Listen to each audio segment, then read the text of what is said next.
কখনো যদি ভীষণ মন খারাপ হয় কোনো কারণে, যদি মনে হয় যে কেন তোমার সাথেই এমনটা হলো, শেষ করে দিতে ইচ্ছে করে সব কিছু, তাহলে একটু সময় নিয়ে ঘুরে এসো কোনো অনাথ আশ্রম বা বৃদ্ধাশ্রম থেকে।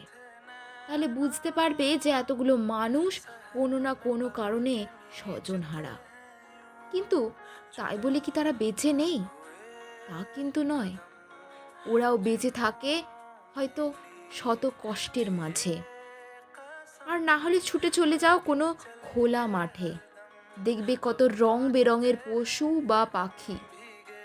একটু ভেবে দেখো তো, যে সৃষ্টিকর্তা মানুষদের মতো তাদের কিন্তু এত বুদ্ধি দেয়নি। তাদের দুঃখ কষ্ট বোঝানোর মতো সেই শক্তি নেই, যা কিন্তু আমাদের আছে। তবুও তারা সেসব নিয়েই থাকে।